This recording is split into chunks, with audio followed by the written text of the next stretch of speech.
It's one small step for man, one giant leap for mankind.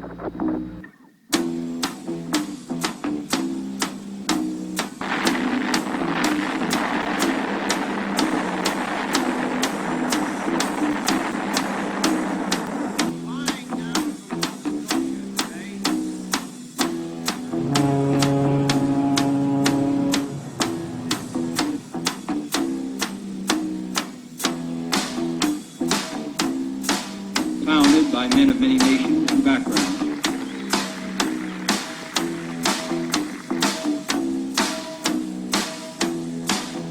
Ignition sequence start. 6, 5, 4, 3, 2, 1. We have a liftoff. Doom Nation, what's up, guys? We are back today with the Two Doom Men podcast. As always, it's Skaggs and your captain. And today we have a returning special guest, Professor Giordano from the PAS report. How you doing, Nick? I'm doing well. Thank you for having me back. I appreciate it. Enjoy being on with you too. Thank you. We're excited to have you back. You're always such a wealth of knowledge. Yes, thank you, man. We appreciate it. Your show is great. We learned a lot by listening to it. You want to shout it out at the beginning while we still have everybody? Sure. It's the PAS report. They could go online, pasreport.com. It's on every major podcast platform, and it's doing well. A lot of new listeners because it's one of the most informative podcasts out there. It definitely is. Yeah, that's something interesting. A lot of independent shows are doing really good, and I feel like that's a little hopeful. People have kind of tuned out the mainstream corporate media and are going to other sources of information now. As they should. Yeah. That's like a white pill, as they would say. That's encouraging. We were talking about it last week with Sergeant Samurai when he said it's basically like death by 1,000 cuts. Like they could try and cancel one or two shows, but they can't cancel all of us. And, and it's waking people up and educating people and, getting them to think a different perspective. And you're definitely part of that, Nick. Yeah, well, I mean, the media's become activists. They're not media. Right. They're not journalists. It's clear they have an agenda. They're pushing that agenda. And that's why I even started the podcast was I saw what was going on. And let's be honest, in 3.5-minute segments, you're not really talking about the topics in depth. You're just simply providing a biased point of view, and that's it. Yep. Glazing over everything. It's funny too when you even if you watch CNN, like they present their opinion as if they're 100% factually true. Everything they say is like the 10 commandments presented by God. There's never any. You just had the little pudge bowl sit there and talk about how CNN is the most honest press outlet out there and how they're just trying to disseminate what the truth is to the people, and he can't even see his own biases for the last 5 years. You think so? Truly amazing. You think he really can't, or do you think it's No, I think he's so dumb he can't. I think the others can. I think the others know they're pushing an agenda, and they just don't care about that agenda. They don't care about pushing it. I think someone like him really believes that CNN is honest out there, and it's just like, no, come on. Like, you can't be that dumb, but no, they can actually when you think about it. They've gone unchecked for so long. They've never been held accountable before. Why should we start doing it now?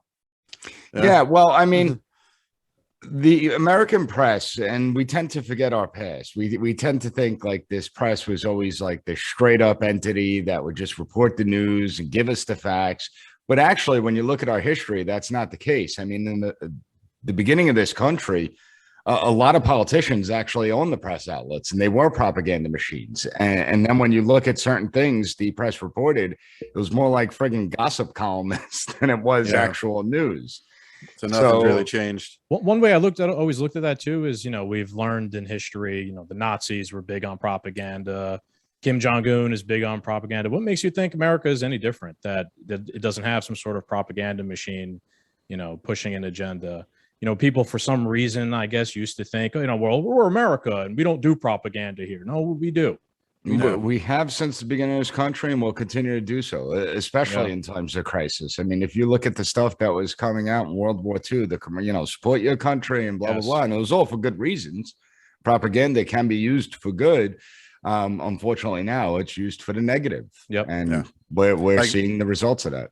like putting like the story that Skaggs you figured out in Oklahoma, or where was it, the ivermectin yeah, they were the saying guy in was Oklahoma overdosing. Yeah, they were saying in Oklahoma how gunshot wound victims couldn't get into the ICU because there were so many people overdosing on ivermectin. All it took me was 10 minutes of calling up a few hospitals in Oklahoma and asking them if that was the case, and they all said no. The ones I Well, spoke to. here's the dishonesty of the press, because I was looking at an article this morning. Of course, the headline blares out. Nearly more people died from coronavirus than died from the 1918 flu. Now, the 1918, it was a huge pandemic. 100 million people worldwide actually were killed by it.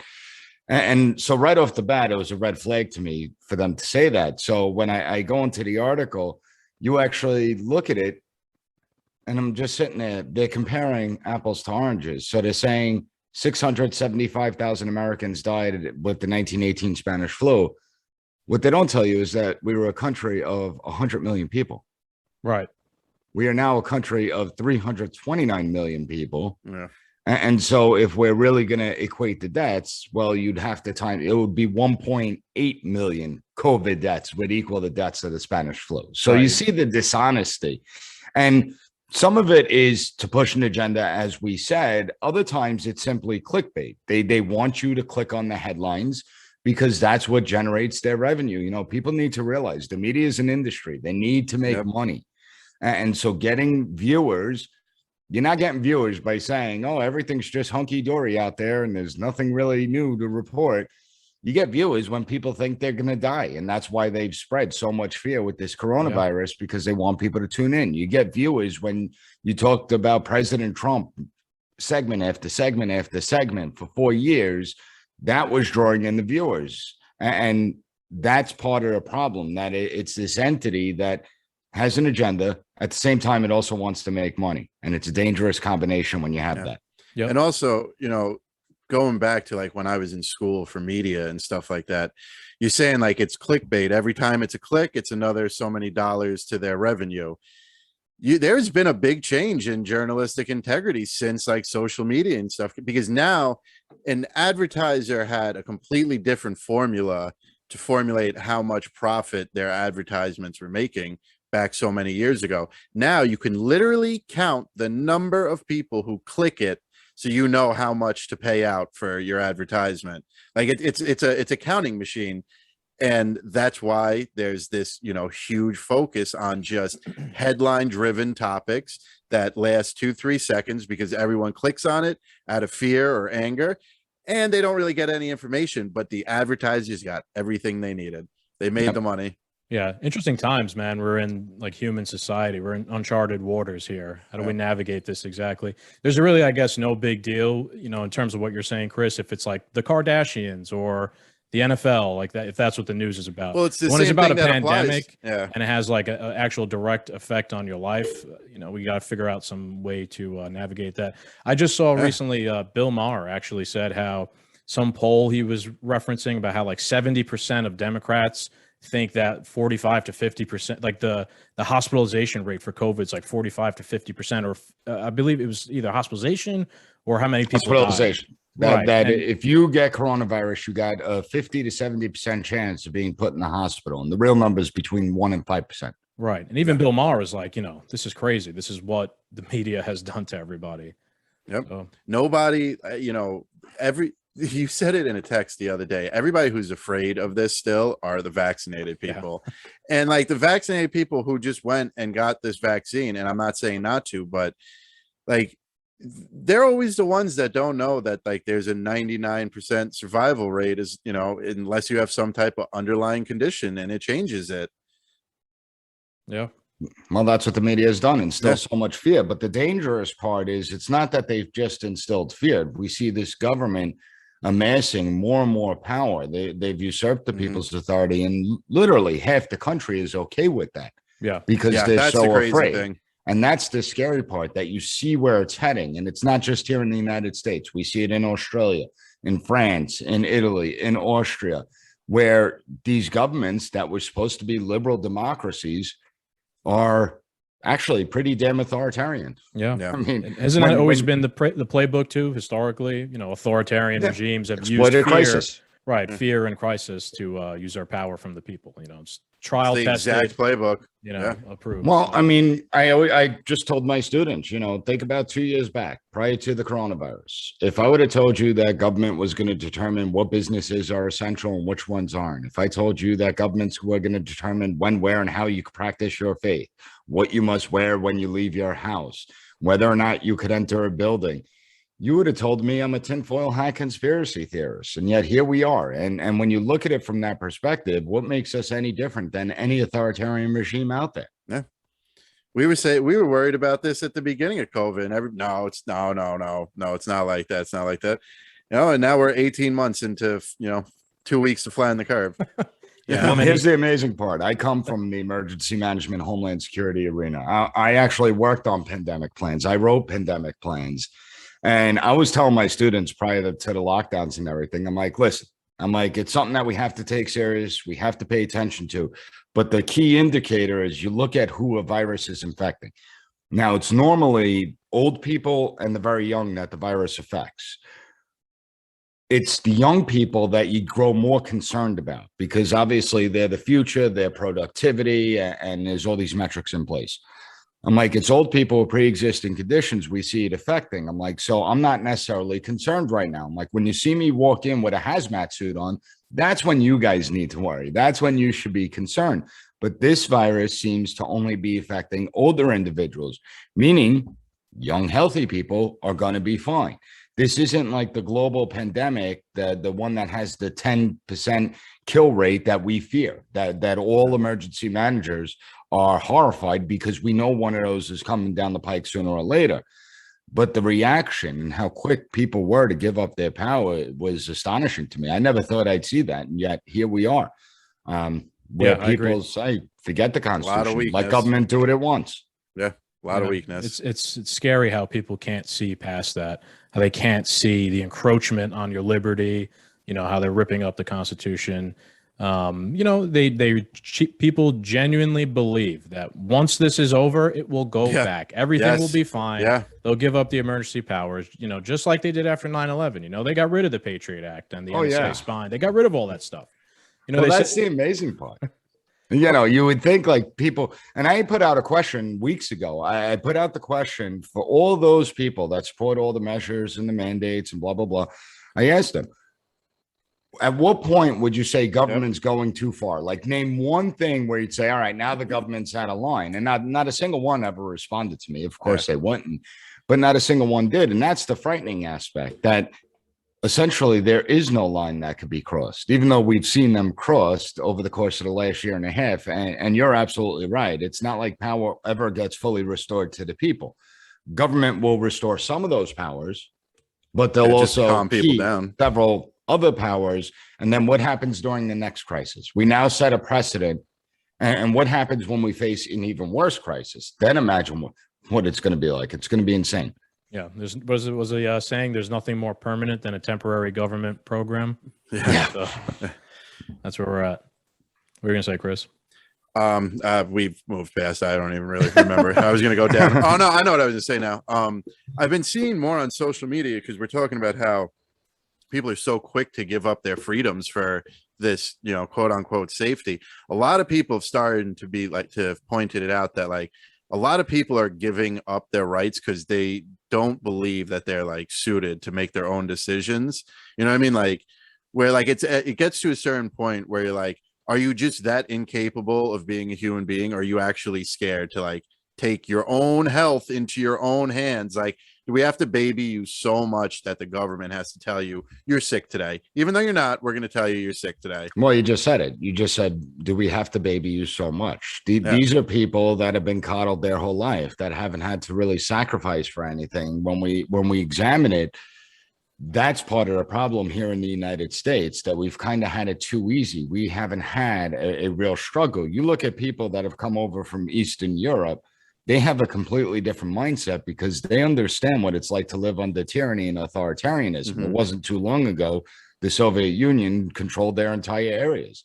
And so they have a different mindset when it comes to government encroachment. Whereas Americans, we've been spoiled. I mean, my generation hasn't really had to sacrifice. Sure, people made the voluntary choice to go into the military after 9/11 and fight and die for the country. But the vast majority of us never really had to sacrifice anything. And therefore, we have less of an appreciation. Then you factor in an education system that never taught the students the importance of America, the importance of our founding fathers, the importance of the documents they put out there, the American political philosophy of liberty and freedom, the roles and responsibilities of our institutions. So you have a bunch of people that know nothing about government, never were taught why liberty is so fundamental, why it's so important, and then they never had to sacrifice it. And so that's why they're so willing to give it up. Mark my words. If we do end up into an authoritarian system, if we do end up into tyranny, I could guarantee you they'll regret it. And when we eventually become free again, they'll appreciate that freedom much more than they do today. Yeah, hopefully they'll have learned something. You know what? Can I ask you? You're familiar, obviously, I would assume, with the concept of negative rights that our society is kind of founded on. Could you explain negative rights to us and to the viewers? You know, when I hear sometimes like a Bernie Sanders say, you know, people have a right to health care, or people right now are saying, you know, I have a right to walk around in public and not get infected by you. That's not what our society is founded on. It's founded on negative rights. If you could explain that to us. Well, when you look at it, the founding fathers wanted to create a system where it's about individuals and self-reliance and individual responsibility, and that government isn't the be-all, end-all. Government's not the one that could solve the problems. Government can't prevent the problems. And that's, I think, the key that people miss. They think government's designed to handle all these things.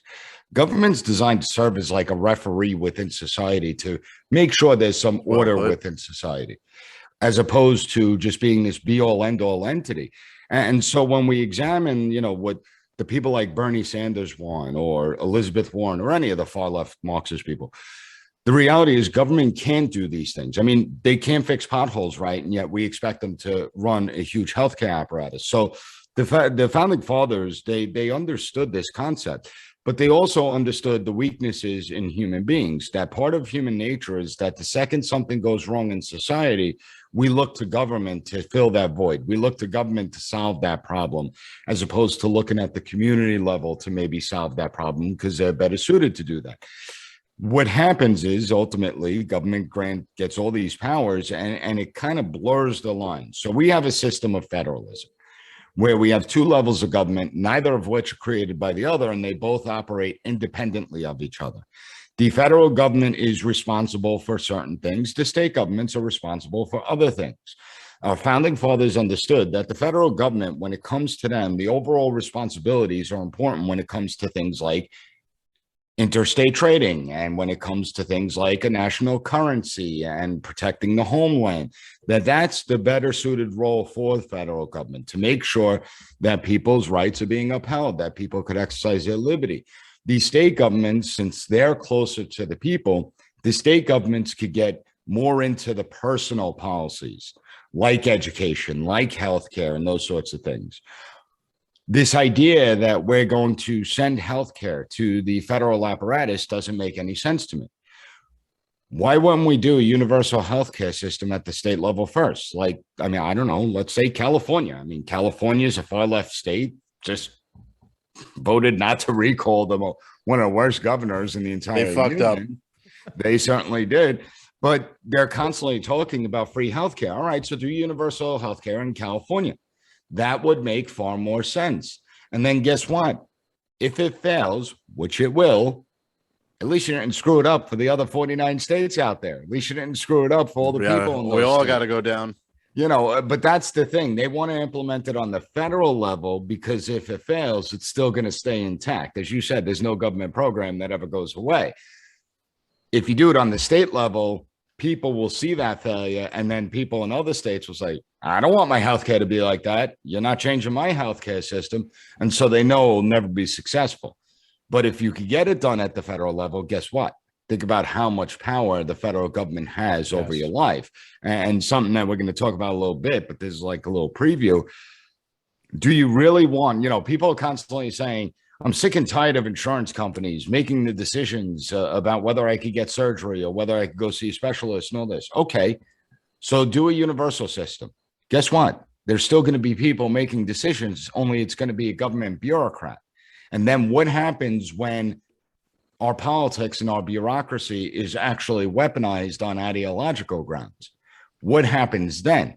That healthcare decisions are going to be made based on what you're posting on social media and whether you or not you criticize the government and the powers that be. Wow, that sounds a lot like China's social credit system, doesn't it? Yep.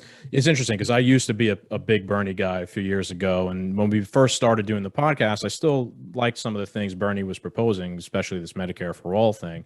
As I went on, I realized how fucked up this would be. And now as we've gotten into the pandemic, it's even more evident because you see people openly calling for, if you didn't get vaccinated, we shouldn't be giving you, you shouldn't be treated in the hospital. Yeah, those are the people that you want in charge of your healthcare. That's what they're advocating for. So, looking back, man, was I wrong to think that that was an original debate that was the original debate that created this. Right. Yeah. No, but I admit it was a bad idea. I just didn't, look into it as deeply as I have now after 2 years or so.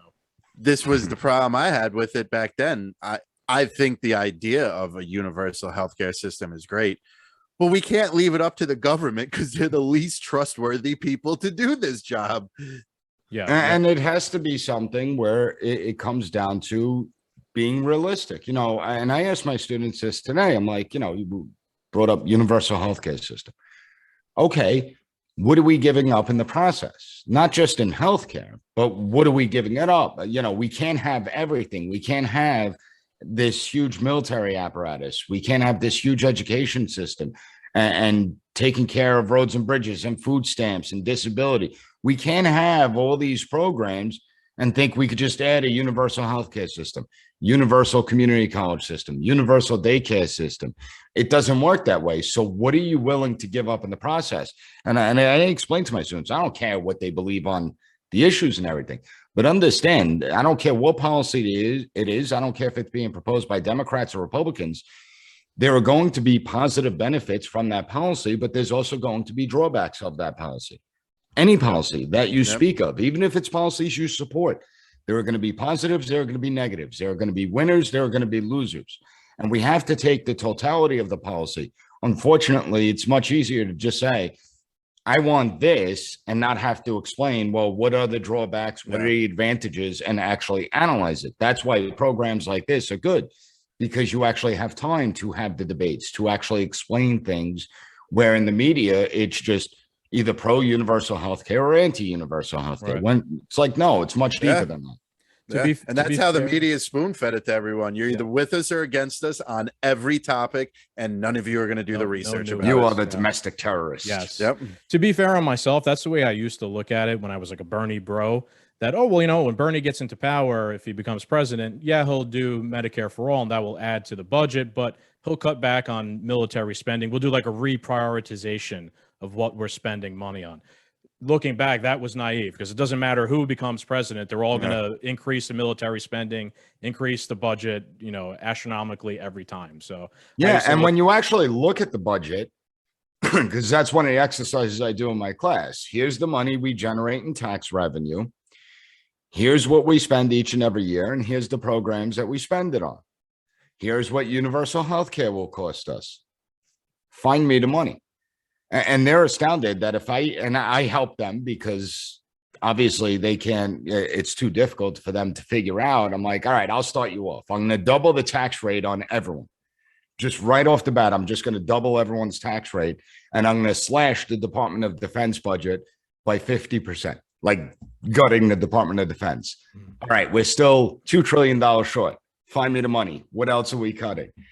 And we'll get into it. All right, well, the Department of Education gets $65 billion a year. Well, okay, what are you going to cut from it? You cut it by 50%. That's only giving you another $30 billion towards $2 trillion. Good luck with that. Where else are we cutting? And then they start to realize, well, okay, it's a lot more complicated than we initially thought.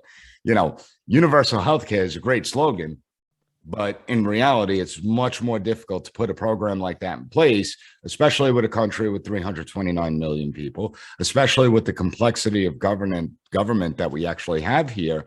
And, people need to open their eyes to those things. You put it really well, a slogan. because you get spoon fed. Basically, you're with us or against us.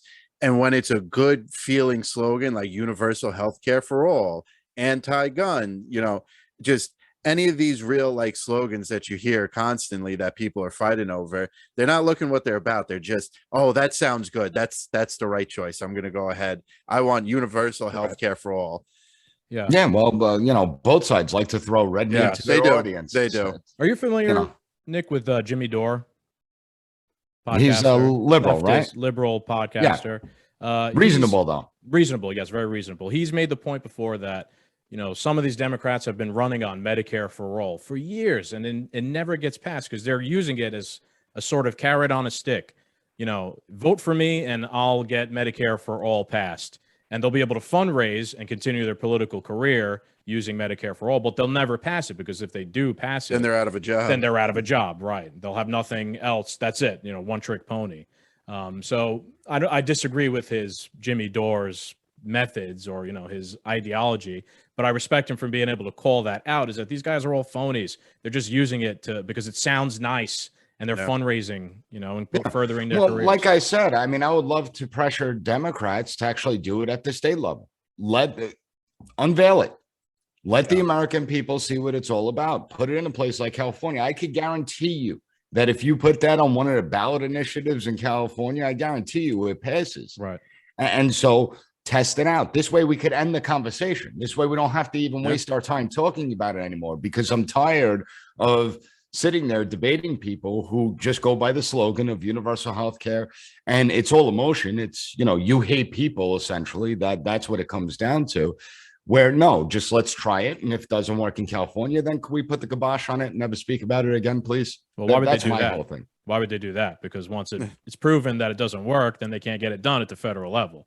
So that'll never happen. Then they'll never get the money, and they won't be able to launder the money, and another it would transfer. Make my life so much easier. It would make it so much more pleasant if we could just do that.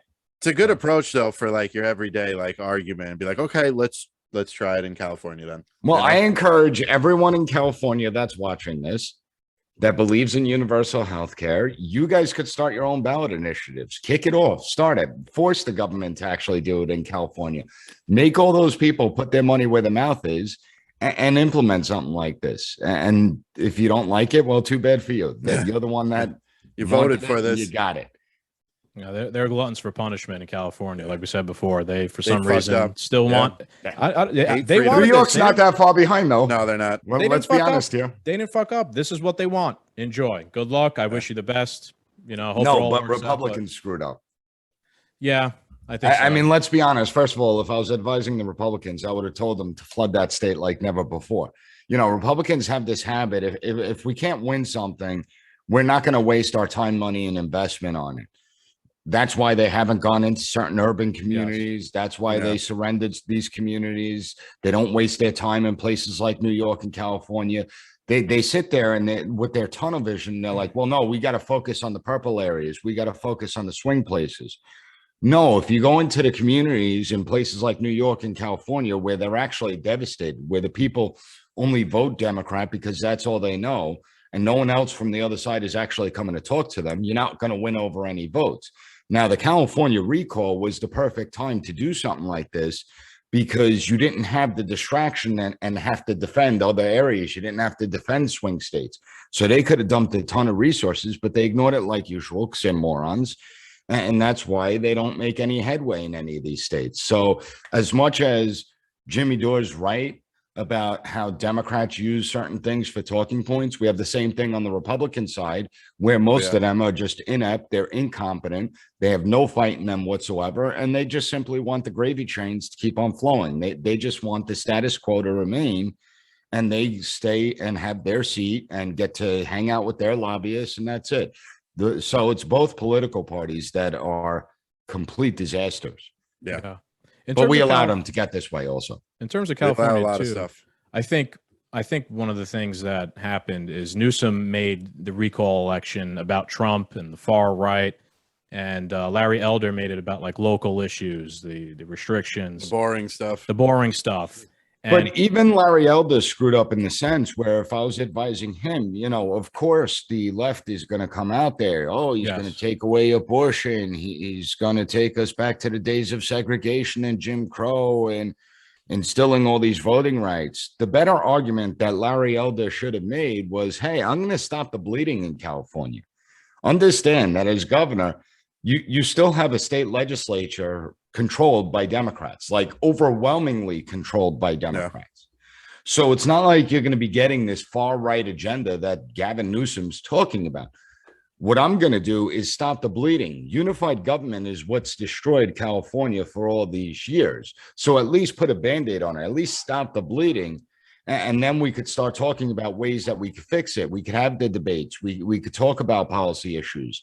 But to think that we're going to radically overhaul the state of California, give me a Republican assembly or give me a Republican Senate, then we could actually have that conversation. But I'm not going to have that in California. Yeah. And that's the way he should have put people's minds at ease, because once again, Democrats make the emotional argument. Right. They don't make the logical argument. Everything's based on emotion. And it's, when it comes to immigration, well, these are human beings and, we need to take care of people. We need to invite them. We have the wealth in this country, even though we're going to send them to the poorest communities that can't afford anything, that are already collapsing. When it comes to things like coronavirus, well, we want people to live. We don't want people to die. You don't want to kill grandma and grandpa. And you see that argument. When it comes to General Milley, which we'll talk about, General Milley, well, I was afraid President Trump was going to launch this nuclear attack on China. I was afraid he lost his mind and that we were going to go to war. If you notice, it's always emotional arguments, not based in evidence, just simply based in emotion. Yep. Like nobody said, well, what's the evidence that Trump was looking to launch a war? Did he order a fleet of naval destroyers to go into the Pacific? Because if he did, all right, now you have some evidence. But no, it was based on your emotion. And that's how they try and win the arguments. Yeah. And it works. I'm not going to sit here and lie about it. It does actually work when you go with the emotional route. Of course. Yeah. You guys want to dive into? Yeah, Milley? let's get into Milley. That was a great off the cusp. Like we didn't plan any of that. Half hour into this. That was great. Let's see. It's the smooth transitioning. Yeah. So let's get into General Milley, right? Because we've been kind of on hiatus for the past week, and a lot of stuff happened, and this General Milley thing happened. Also, Nicki Minaj happened, but I feel like that kind of put Milley's stuff on the back burner in the general conversation. So I'd rather talk about Milley than Nicki Minaj. And to me, the Milley story is actually much more important damning than anyone could actually even imagine. Yep. It is not getting the play that we should actually be giving it in the media outlets out there. So let's Biden already supports it. So yeah. So let's bring up the article here about what exactly happened. So top general was so fearful Trump might spark war that he made secret calls to his Chinese counterparts, new book says. This is book Peril by Bob Woodward. I'm actually reading Bush at War by Bob Woodward right now, and I got to hand it to Bob Woodward. He seems to be really good at getting the inside info. I don't know if it's true or not, what he writes. So let's put that out there first. It's like 50-50. Yeah. Twice in the final months of Trump administration, the country's top military officer was so fearful that the president's actions might spark a war with China that he moved urgently to avert armed conflict. In a pair of secret phone calls, General Mark A. Milley, the chairman of the Joint Chiefs of Staff, assured his Chinese counterpart, General Li Zongcheng of the People's Liberation Army, that the United States would not strike, according to a new book by Bob Woodward. One call took place on October 30, so that's before even the election happened. And the other one took place on January 8th, 2 days after the Capitol siege. So that's the original. What's going on here? And then this is Milley's response a few days later. General Milley claims China calls perfectly within the duties of his role. General Mark Milley is finally speaking out. Let's see. I think it's best that I reserve my comments on the record until I do that in front of lawmakers. So I guess he is going to go in front of people and testify. He is. Yeah. But he's basically saying that what he did was within the norms of his command or his role. Yeah, I have to say something about that. If calling China was within his role, then why was there a giant investigation into General Flynn meeting with Russia at like a dinner? It was within his role. It's the same. It's basically the same foundation. Yeah, it's a similar, thing that took place. One gets off scot-free. The other one we spend millions on framing a general. Well, it's actually worse than that. So you have General Flynn, who was at the time the incoming national security advisor. Remember, this is President-elect Trump. His team's already coming in. It's 2 weeks before they're supposed to take over the White House. And General Flynn has a conversation with Sergei Kislyak, the Russian ambassador. And obviously that was completely within protocols, national security advisor speaking with their Russian counterparts and everything. Here's what makes it so different. Here's what makes what Milley did so dangerous. So the 2 phone calls that Milley made to China, why didn't he flag it up the pole? Now, we know that the then acting Secretary of Defense, Chris Miller, never gave authority to make these phone calls. And we also know that President Trump wasn't informed of these phone calls. Had General Milley, had he gone to President Trump and said, hey, listen, we're seeing China may be concerned that we're about to launch an attack on them, blah, blah, blah. I'm going to call the general to ease up. Or maybe you should call President Xi Jinping and just let him know, cool the tensions off. That would have been perfectly within the realm of the joint chairman of the Joint Chiefs. But that's not what happened. So first of all, they say that President Trump, and if you actually read all the reporting, the reporting is that President Trump lost his mind after the election. Right, but this was, but he made the first call before the election even happened. The first one he made before the election ever happened, and the first call was actually worse than the second call, and that's the thing that people aren't really talking about. That's something that is getting missed in this, because most people, if you bring it up to them, they think these calls happened after January 6th.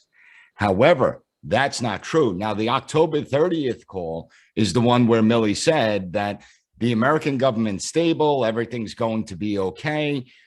What does he mean by that? He also said, we're not going to attack or conduct any operations against you. And the key, I'm going to call you ahead of time. It's not going to be a surprise to you. Meaning if we attack, Milley's going to tip them off, which is just bizarre that a general would actually feeding his own men into utter those words. Yeah. Now, here's what's so dangerous about that. First of all, this is at the point where Trump hasn't lost his mind yet, according to the far left and the liberal media hacks. So why is Milley conducting shadow diplomacy? Our Constitution is clear. The president's the one that makes foreign policy. The president didn't want members of Congress, 435 members in the House and 100 senators making foreign policy. They wanted America to speak with one voice. So the president has wide latitude. He is the chief diplomat of the United States. So why is Milley engaging in this shadow diplomacy? And this is how dangerous it is. What if China misinterpreted what Milley was saying? What if China said, he's sitting here trying to reassure us everything's fine in the United States, everything's stable, which to us tells us it's not stable. And so how can we exploit it to make it even more unstable? What can we do to manipulate things in America to make it more disruptive, especially right before an election? And so that to me is something concerning that Milley said to them. And then what if China really felt that this was a call to throw the Chinese off, that maybe we're trying to throw them off, look over there, don't look over here, and we conduct a surprise attack. Right. And they felt their backs were against the wall. Once again, this is how dangerous. History is replete with examples of wars starting based on miscalculations. And so what if China would have felt their backs are to the walls and attack is imminent, so they need to strike first? Yeah, this is not something we should be messing around with either. We're talking about nuclear weapons here. And the way I look at this is, I would hope, right, just to be not biased, if the president had, for some reason, gone insane and rogue and was going to launch the nukes, which would be a earth-ending event, that I would hope that some general would stop him if the president was legitimately going crazy. I would hope. Well, that's another thing. Morality would take over instead of my duty. But there's no evidence or anything that Trump was getting to do this. So it seems like they're using almost nuclear weapons and whatnot as like political tools and talking points, not something that should be lightly tossed around. It's a bit No, insane. well, and that's also the bullshit of this whole thing. I mean, the idea that our nuclear arsenal could be released by the president pushing a button is illogical. It's not North Korea. Kim Jong-un, he probably has a button he could push, doesn't need any type of coordination. Yeah. The United States nuclear arsenal is very sophisticated. Now, it could be launched quickly, don't get me wrong, but it requires messages to be decoded. It requires keys. It requires certain codes have to be inputted into the system that you would think like all of a sudden, you know, this president that hasn't actually expanded wars throughout the world, one of the few presidents to do that, is going to wake up one morning and just say, go ahead, nuke China. Right. Screw them. You got to illogical. You got to think though, the picture that's painted of Trump, even though it's not, is the psychopath sitting there with his finger on the button constantly. I mean, don't get me wrong, his Twitter didn't help, you know, calling, you know, governors and stuff like that losers and, you know, talking down to other, you know, world leaders. But the picture of him, Kim Jong-un, right? Was it Fire and Fury or yeah, what Rocket Man? back? Yeah. Rocket Man. But, yeah. calling. But then world again, leaders, I mean, look at how that situation evolved. So North Korea stopped firing their missiles. And what did they do just last week? Well, now they're firing missiles again. So, you know, sometimes you do need that bluster. You do need that person in office where other nations are thrown off balance, that you can't easily predict what he's going to do. A lot of times that could keep other nations in line. But what Milley did, first of all, chairperson of the Joint Chiefs of Staff has no decision-making capabilities whatsoever. They sit there and they advise on military issues. Here's a guy that totally went around the chain of command. He basically told underlings within the Department of Defense that any orders they get from the president, from the duly elected president of the United States, has to now flow through the chairperson of the Joint Chiefs. Now, two things. We didn't elect that chairperson of the Joint Chiefs. They're an unelected bureaucrat. Nowhere in the Constitution does it say that the chairperson of the Joint Chiefs gets to decide on anything. But most importantly, it totally disrupts the idea of civilian control of our government. And essentially, Milley declared himself to be this guardian of democracy in a sense, that he could violate all the rules, that he could throw out the procedures, that he could totally disregard the Constitution because he's more virtuous. And based on his interpretation, he's the protector of the republic. And that's what makes it dangerous.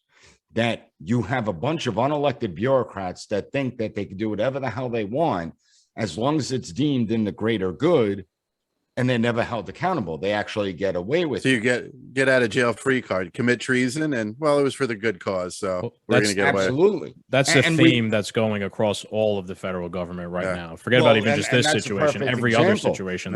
And I also want to remove Trump out of it for a minute, because when Trump's involved, when you include Trump, the argument becomes focus. partisan, and he becomes the focus of it, and people's emotions get injected. So let's go prior to President Trump. Let's go to 2015.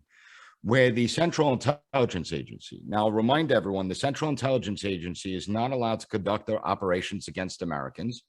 They're not allowed to conduct operations within the United States against Americans. They only exist to conduct operations on foreign nationals. Yet, our Central Intelligence Agency was spying on duly elected members of the United States Senate Intelligence Committee. I want that to really sink in. So this is well before Trump. This is the CIA spying on sitting members of the United States Senate.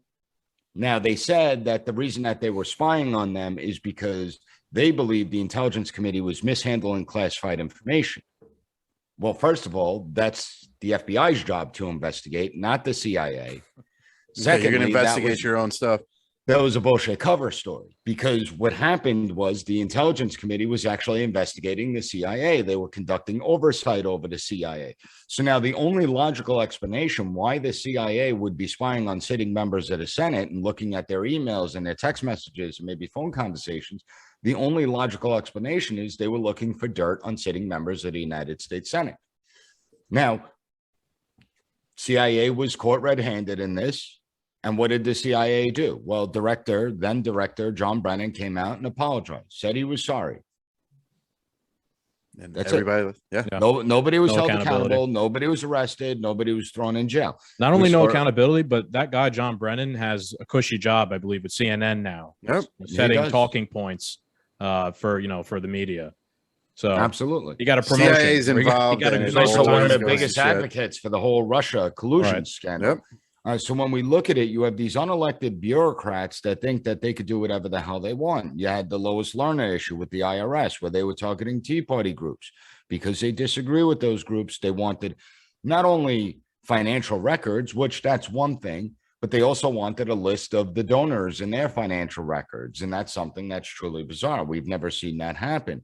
So we've seen this weaponization within the bureaucracy where the bureaucrats think that they're more important, they're more powerful than the people that we actually elect to represent us. And that's the dangerous thing, because that's ultimately how you get into authoritarianism. Then you take Russian collusion. We all know it was an investigation that was built on nothing. And we now have the evidence for that. You have the whole clip of the guy that just got charged from the John Durham investigation, where they actually openly were having internal conversations at Perkins Coie that they had nothing, that there was nothing there, but because they despise President Trump, they're going to go to the FBI. They're going to sit there and say that they came into all this information and make it like it wasn't from a political campaign.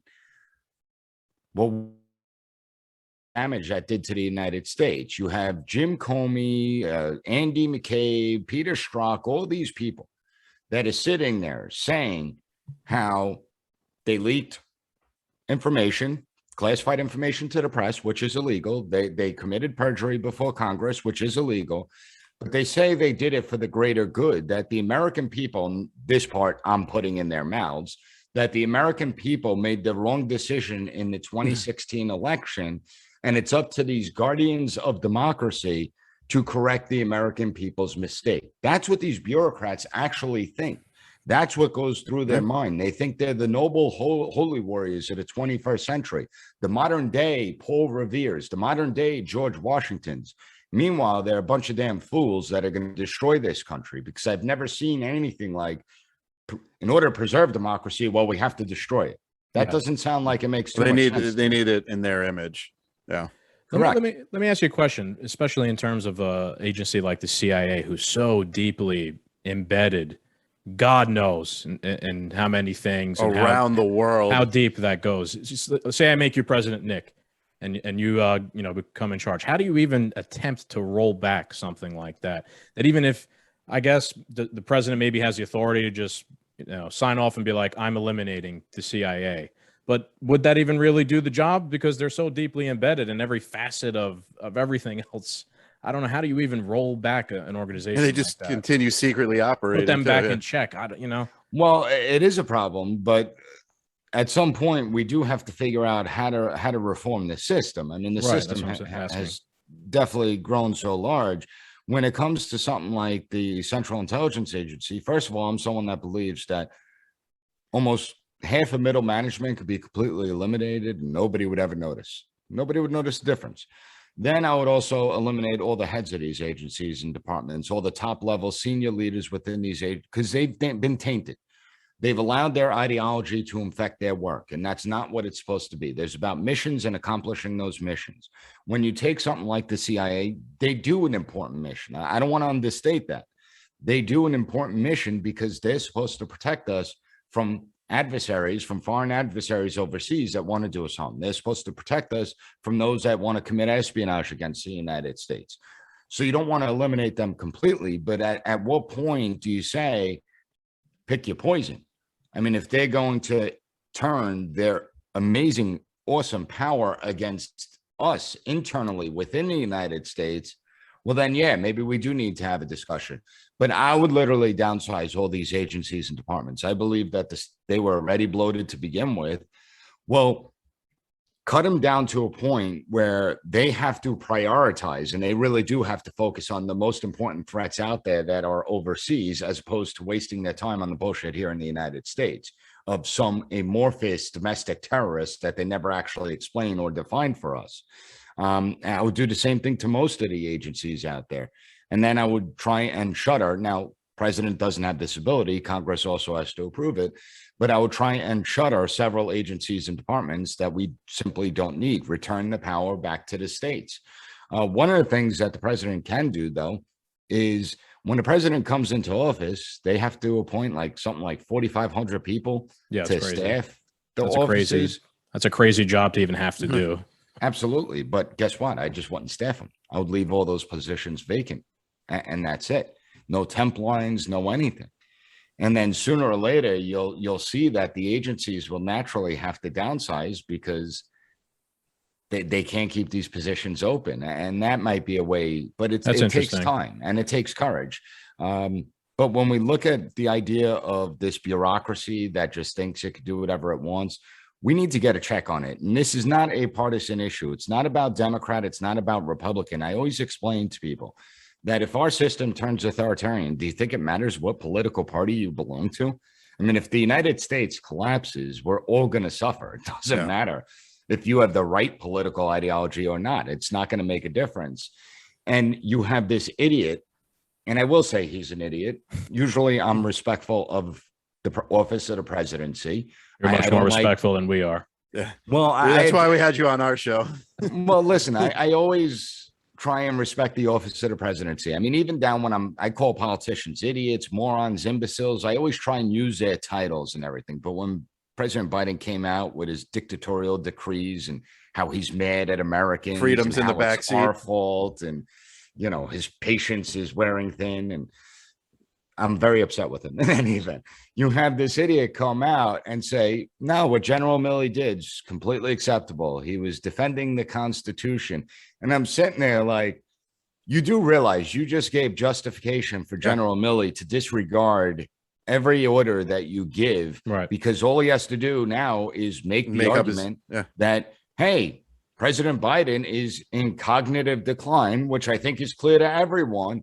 And therefore, he can't be trusted to make the decision. So now I need to go behind his back and tell all the staff decisions have to run through me. Joe Biden just gave the precedent.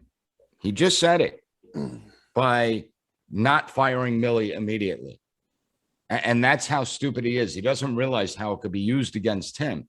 And I warn people, you may have sat there and supported it because you do have a lot of people defending General Milley, which is astounding to me. And I'm just like sitting there like, well, that's because Trump's the focus. They hate Trump so much that they'll buy anything that's said about him. And think about how short-sighted that is, though. Yeah. Because now that you set this precedent, listen, Democrats aren't going to be in power forever. Sooner or later, you can have Republicans and they could do the same thing. But more importantly, I don't know what this country is going to look like 5, 10, 15 years down the road. Especially with us allowing this to go on. Exactly. Bureaucrats just, oh, no, Biden can't figure it out. It's up to me now. I'm choosing it. Exactly. And that's how you start to see authoritarianism is here. I mean, it's not like it's coming. It's not creeping in. No, it's here. It's here. Now, is it firmly implanted here? Are the roots established here? And the answer is no, they're not. That's why we could still correct course. And I think that it's necessary that we correct the course. But the reality is that if we continue heading down this path, the roots will get planted further, further, and further, and further until it's too late. And then it's going to be very difficult to change the system after that. You look at everything that's going on with this whole idea of terrorism, domestic terrorism, and we got to focus internally. And we're going to have social media and the internet giants like the whole, they're going to be the eyes and ears. On Saturday, the Fed rally. Yeah, the Fed rally that flopped in all their faces because everybody knew it was a setup. In their faces. Understand that there's a different reaction now. Sorry to interrupt, but the flip side that I don't like about this is, all right, so they went out and anons, whatever you want to say, said, oh, this is going to be a false flag. Don't go. There's something suspicious. Now the next time, a certain political party needs to get together, they could just run controlled opposition and be like, no, there's going to be a false flag. I heard there's going to be some and start putting the fear into everyone. So we never really get together. Yeah. But Trump himself said, don't go. It's a setup. You know? Unless Trump, go ahead. He released that statement on Thursday night. So how many people heard it? I mean, the reality is I knew it was going to be this. I knew several weeks ago that you were going to have more reporters there than protesters. Why? Because a lot of Republicans and conservatives have jobs that we have to get to, and we can't sit there and protest all the time. But more importantly, it's like you go to the early 90s or the late 90s and early 2000s, and you hear about a KKK rally. It's like 10 people show up. Why? Because the American people generally are not nuts. We're generally not these racist, rednecks. We're generally decent people. And so the problem that the government has now, it's pushing this idea of domestic terrorism, and it's getting all spun up. And the question is, why is it getting spun up? Well, there are two reasons. You actually have people that are spinning everything up, that are hyping things up to try and prevent it from happening. They don't want to see another January 6th take place because they know where it's going to go after that, and they don't want to see that. There are others that want to spin everything up, but they're hoping that another January 6th happens because that validates the idea of domestic justifies the agenda. It justifies the expansion of the surveillance state, the enhancing of the powers of the federal government, the targeting of political opponents. It gives it a justification. So there are many officials that exist out there that actually want to see another January 6th. And what I fear is that you're going to have this self-fulfilling prophecy. The more you call half the population domestic terrorists, the more you say they're domestic enemies, that they're all racist, they're all horrible people in need of being purged or deprogrammed, are you creating the conditions for a domestic terrorist to emerge? Yeah. Is it going to be a self-fulfilling prophecy where one of these morons is going to feel so isolated and detached that says, well, the government keeps on ignoring me, now I'm going to blow something up? Yeah. And that's what concerns me greatly, because sooner or later, they're creating the next Timothy McVeigh just from their rhetoric and their actions, where it's like, no, if you just shut the hell up and let the situation calm down, it will calm down. Yeah, I could also see that in terms of they have been caught being so hypocritical in terms of even like AOC being at that Met Gala with the tax the rich things, the Emmys and the mask situation. That's angering people without a doubt. So that is also, I would say, kind of self-fulfilling prophecy. Like you're doing things that are pissing people off. Yes. CRT in schools, right. There'll be some crazy person that will snap and do something, illogical like that. And then they'll have their boogeyman or their justification for that. Yeah. Then we say, oh, it was the rhetoric online that incited that person. Yeah. Right. I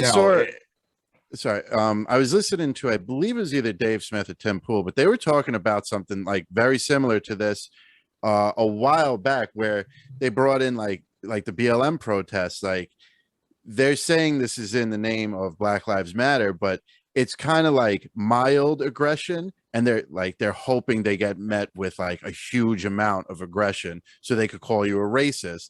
The guy, whoever, I think it was Tim Pool, used the example of like when you used to be on a carpool with like your little sister or something, and she's got her finger in your face, but she's not touching you, and she's going, I'm not touching you, I'm not touching you.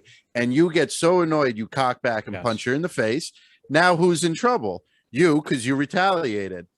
So they're setting up, a mild amount of aggression to come so we can react with a huge amount. Well, and that's the concerning aspect, because it's not necessarily that they want to see, white supremacy or any of this crap. It's that they want power. I mean, that's ultimately what it comes down to at the end of the day. And that gives them the justification that we can't trust the American people, that the American people can no longer be trusted. They're the ones that have to make the decisions, and they're the ones that have to make things right because they know what's best.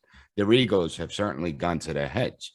And that's what definitely concerns me. Our government is certainly out of control. When you look at things that Milley has done, when you look at things the FBI has done, or the IRS or the NSA spying on all Americans, at what point are people going to wake up and realize what's really happening? So we have two threats in the United States. We have the Marxists, the far left radicals that want to turn us into a Marxist country. But then you have the bureaucrats, the bureaucracy of those in power. General Milley is not like some rabid communist that exists out there. And these bureaucrats aren't Marxists. I actually fear them more. I think it's actually easier to defend against Marxism than it is to defend against a bureaucracy that is out of control. A faceless bureaucracy. Think of how many bureaucrats are out there. A new name comes out every day that you've never heard of.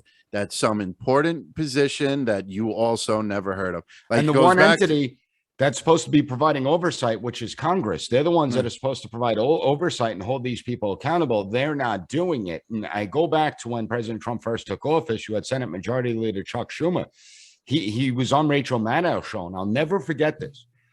Rachel Maddow asked Chuck Schumer a question about how President Trump was going after the intelligence community. And Senator Schumer's response was something that was absolutely stunning. Oh, I know what you're going to say. He better be careful. The intelligence community has 6 ways from Sunday to get back at you. And so he better be careful. Now, that wasn't Chuck Schumer being an a-hole, even though he is sometimes, like, making a threat against President Trump. Was like a rare moment of honesty. It was a rare moment of honesty, and he was providing a warning to President Trump, like, hey, these are powerful entities. What's concerning was Rachel Maddow's reaction. She laughed like an idiot. Of course. Where if I was doing that interview, I would be like, well, isn't that concerning to you that you're so afraid, you're so frightened of the intelligence community, and you're the ones that are supposed to have oversight over the intelligence community? Like, isn't there something wrong with that picture that you're the Senate minority leader and you have to express that type of fear? Why aren't you providing oversight? Like, that would have been a really good follow-up question. Instead, Rachel Maddow laughs like an idiot and says, oh, good. Basically, let the intelligence community take JFK him. Right. Well, remember, I mean, they succeeded with President Trump at trying to destroy him, and they did succeed. Imagine what his 4 years would have been like if he didn't have all the BS to go along with it. Now, some of the fault is his, where he created some of his own problems. But at the same time, if you're being attacked from every which way, how are you going to respond? I mean, most people wouldn't be able to handle that. But what they don't realize is that they set in motion where they essentially could do this to any president. They just laid out the roadmap, the blueprint of how to destroy presidencies. And they're already starting with Ron DeSantis. Every time Biden talks, he has to talk about DeSantis in Florida. He always has to point out that Florida's being a bad boy because they're not listening to us. And a lot of people know DeSantis is going to try and run in 24. They're getting ahead of it already.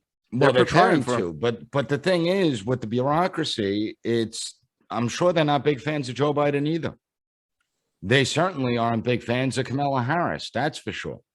And so we're setting a series of events in motion where it doesn't matter if it's a Democrat or Republican in office, who's really in power. Right.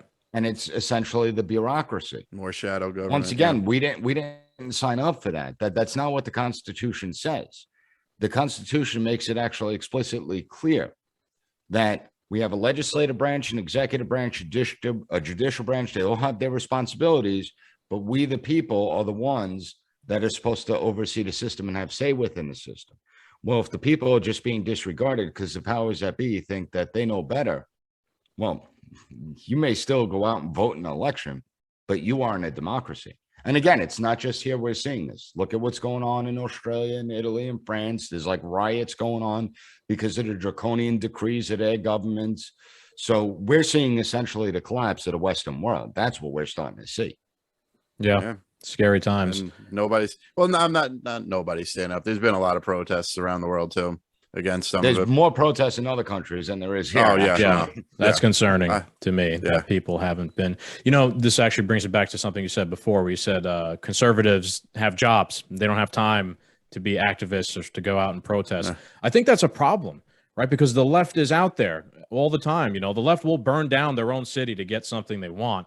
And the Republican response seems to be like, no, like, we want healthcare. No, like the Republicans are not pushing. They're not advocating for much. They're just kind of opposing what the Democrats want. It's like you're fighting a losing battle all the time. Like, I want Republicans to go out there and like go on the offensive, right? And like get me constitutional carry throughout the entire country. Like, go do what the Democrats do. But it's also partially our fault too.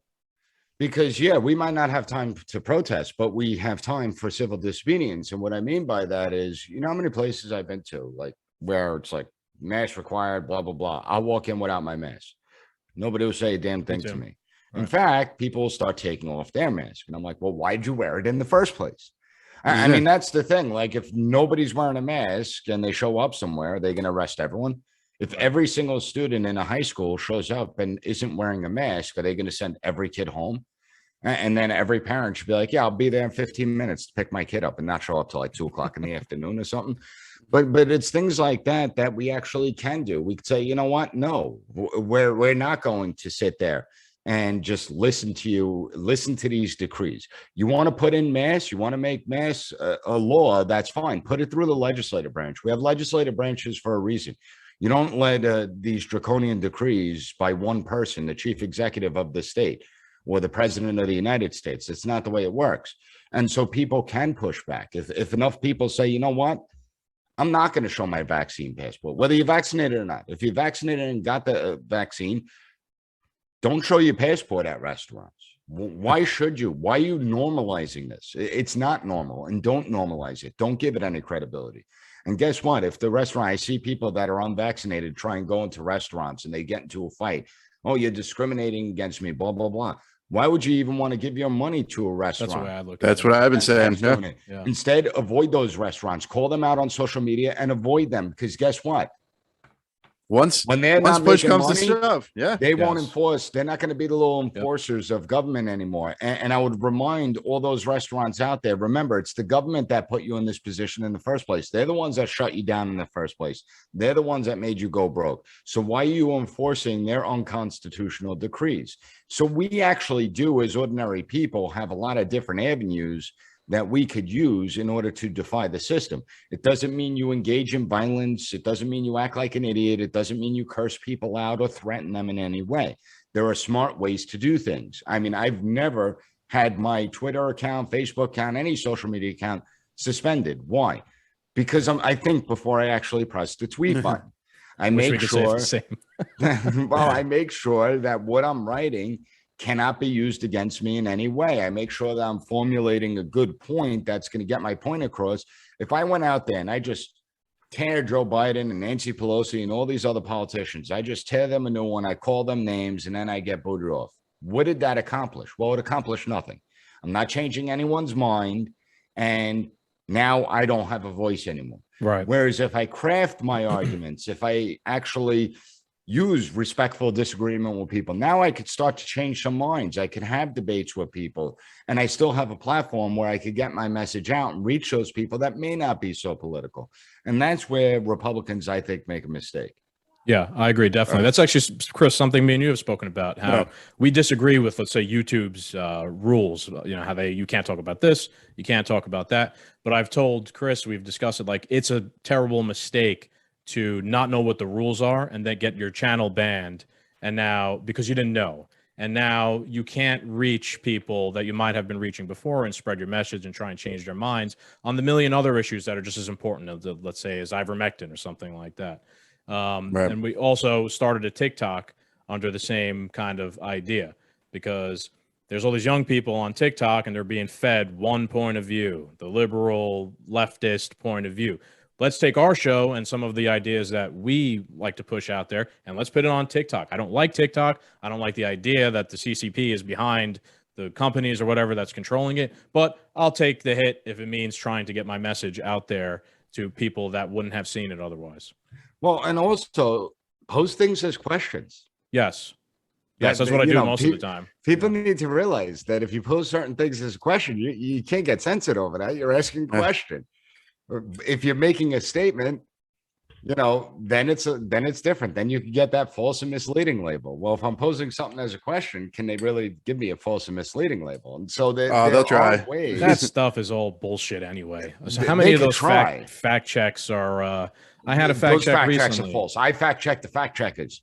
Yeah, that's how crazy we've had situations where it'll say, this is partially misleading or false. You click on the fact check, you go in there and read it, and it's such a weak excuse. Or it confirms what you originally posted as being true, but it somehow still says that it's false. It doesn't. Well, first of all, anything that says that something's partially misleading, that's misleading in and of itself. Yes, right. There's nothing that's partially misleading. It's either misleading or Okay? it's not. So it's either false information or it's not. I mean, that's It's almost like they're trying to what? read your mind as to how you would interpret something. Well, that's the thing. Inception. But here's the thing. It depends on what you're posting. So go online, post something, I don't know, like the moon landing never happened, or, JFK was assassinated by the government and the mob and stuff. And you're not going to get any false and misleading labels. You're not going to get partially false information. You call 9/11, and you could come up with any damn conspiracy theory you want, and you're not going to be called false, misleading. No post get it censored. It's only when you challenge the dominant narrative that's out there that you start to get these censors put on. But once again, understand that and no one is suspicious of that.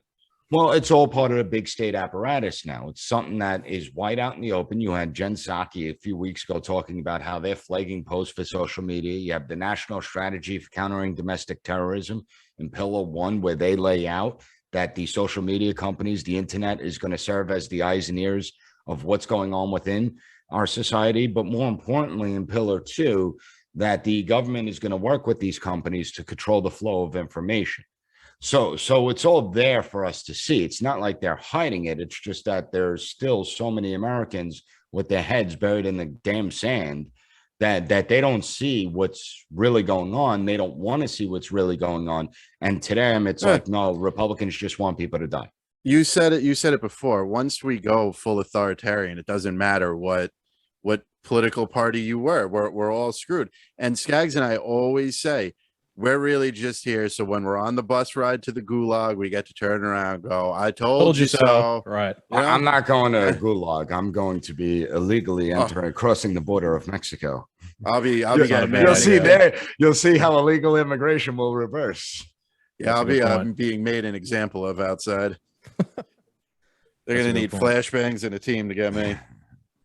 So give us where's the country going? Honestly, what your best thought? I saw the other day Sarah Silverman, the comedian, was even flirting. She's a lefty, was flirting with the idea of, maybe it's best if the country breaks up and, you go over there and have your freedom and we'll go over here and have our vaccines and our passports. And that was interesting because it was someone on the left now who's saying maybe it is a good idea if we split up. Just split. Right. And there's some sort of secession. That's not happening. And the reason it's not happening is because our society is way too complicated. First of all, you have bigger states that make a hell of a lot more money than smaller states and, that sort of thing. But more importantly, it's not like, you go to the Civil War era, there was a North-South divide. Right. Like it was clear. Here's the border. Here's where the fighting's going on. In today's day and age, it's block by block, house by house. Everyone's different. And I don't foresee Civil War actually emerging. There are others that are screaming revolution, Civil War. That's not really happening. Okay, because you're not going to be sitting there going to war with your neighbor that you've had beers with, your kids played together, things like that.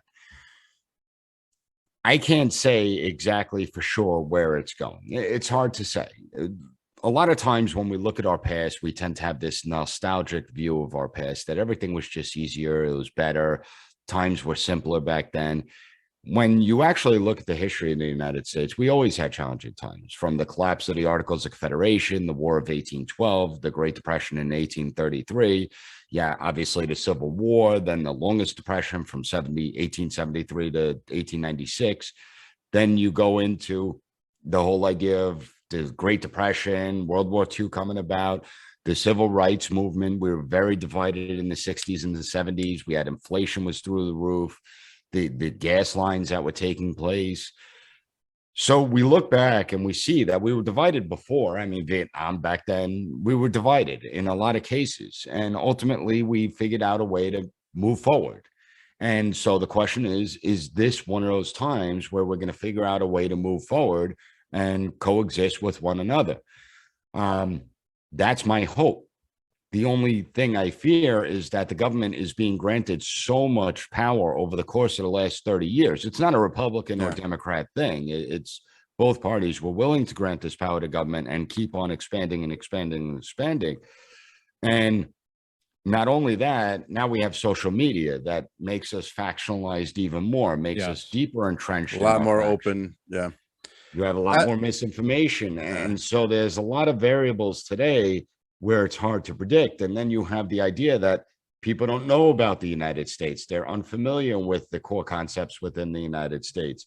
And, I'm putting out an episode on this Wednesday, I believe, where I talk about the threat the bureaucracy poses to us and how, listen, I don't care.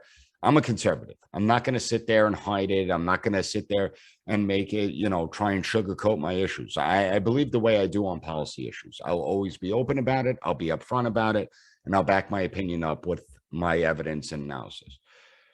This isn't about political issues. This is about the United States as a whole. This is not a Democrat, Republican, liberal, conservative, progressive, libertarian thing. This is about the future of the United States and the survival of the United States, that we need to recognize that the biggest threat we face, doesn't matter what you are, we should all band together and actually take it on.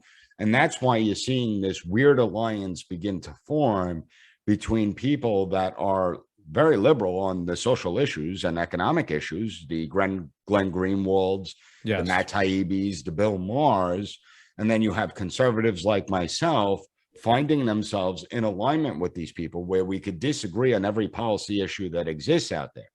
But we recognize the threat government poses, and we know that we're in a much more dangerous situation with the more power we give government. Yeah. I definitely agree with that. Go ahead, Chris. I got a little follow-up question from that. You said we've been just giving this unsurmountable amount of power to the government for the past 30 or so years. Where would you say, like, if you had a guess or if you have a theory of what administration, where along the line? FDR, it started without hesitation. It was FDR's administration. We had the Great Depression. States couldn't handle it, and so we felt we needed the federal apparatus to kick in. And that's when we started seeing the federal government usurp a lot of state authority. Now, what transpired after that was the federal government basically extorting states that here's the policies we want you to put in place. You don't have to do it, but if you don't do it, you're not getting this amount of money. Well, the situation has changed where the average state revenue, 25% of a state's revenue comes from the federal government. So no state could afford to have 25% of their budget just cut out. Right. And states have now become beholden. So we had the system of federalism where we had two levels of government that were independent of each other. Now we have two levels of government where one is beholden to the other because of that revenue. Right. I've heard some libertarians say Woodrow Wilson is also a good point because I believe he started the Federal Reserve. So not only do we have that problem where the states are now beholden to the federal government, but the federal government could just manipulate the money supply to give them the money to pay for whatever they want. So a lot of libertarians that I've listened to have pointed to him as also another. Well, he was certainly a big progressive out there, that's for sure. As far as the Federal Reserve, we need to audit it, find out what's going on, look at the books and everything. I don't like the idea of the Federal Reserve, but I'm not going to sit here and pretend like I'm well educated as to the gold standard versus the Federal Reserve. Right. And if you look at it, the powers that be can always manipulate any type of the monetary instruments we use. I mean, all you have to do is go look at Andrew Jackson. First of all, he was the only president to actually pay off our federal debt. And when you look at him, he shut down the national bank because of all the corruption that was going on. Now, the reason he shut it down wasn't necessarily because of corruption. It was because they didn't like him. But that also led to a Great Depression in 1833. So, it's one of those things, trying to balance it out is hard. Woodrow Wilson certainly was a progressive, but I look at FDR as that was the turning point. That's when we started to see the social welfare state being built on this idea that government can solve all these different problems when in reality they can't. No, I mean, he was also the only president who, ran for 4 separate terms, right? He was separate. He won 4 elections. Pushing the envelope. In the first month of the last term, right? 4 elections. But yeah, that's where it started. And then if you look at from 9/11 on, it's just been crazy. All leading to this point. Yeah.